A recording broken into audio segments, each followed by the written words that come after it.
आज गोष्ट सांगतोय आपल्या विचारांशी तडजोड न करणाऱ्या एका निष्ठावंत अधिकाऱ्याची. चित्रपटातील एखाद्या हिरोला देखील नाचवेल अशा खऱ्या आयुष्यातील एका दमदार हिरोची. 21 वर्षांमध्ये एकदा नाही, दोनदा नाही, तर तब्बल 25 वेळा बदली झाली. कारण काय? तर भ्रष्टाचाराला साथ दिली नाही, आपल्या नियमांशी व तत्वाशी तडजोड केली नाही आणि कोणाच्या दबावाला भीक देखील घातली नाही. होय, हा संघर्ष आहे आदरणीय तुकाराम मुंडे साहेबांचा, त्यांच्या प्रामाणिकपणाचा, निष्ठेचा आणि देशप्रेमाचा. आज सगळीकडे त्यांच्याच नावाची आणि कामाची चर्चा आहे. मग प्रश्न पडतो की जर एक IAS अधिकारी आपल्या नियमांशी ठाम राहून जर अख्खी व्यवस्था हलवू शकतो, तर हे बाकीचे अधिकारी नेमके करता तरी काय?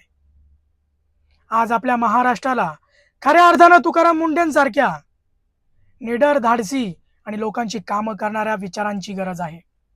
जर त्यांच्यासारखी शिस्त आणि काम करण्याची पद्धत सत्तेत असलेल्या राजकीय लोकप्रतिनिधींमध्ये जर दिसली, तर तुम्हाला ठामपणे सांगतो, आपल्या नाशिकमधील रस्त्यांवर खड्डे काय, तर साधा दगडाचा खडा सुद्धा दिसणार नाही. कारण राजकारणामध्ये पद महत्वाचं नसतं, तर त्या पदावर विराजमान असलेल्या व्यक्तीची निष्ठा मोठी असते. शेवटी एवढंच म्हणेल की पद टिकवणं महत्वाचं नसतं, तत्व टिकवणं महत्वाचं असतं.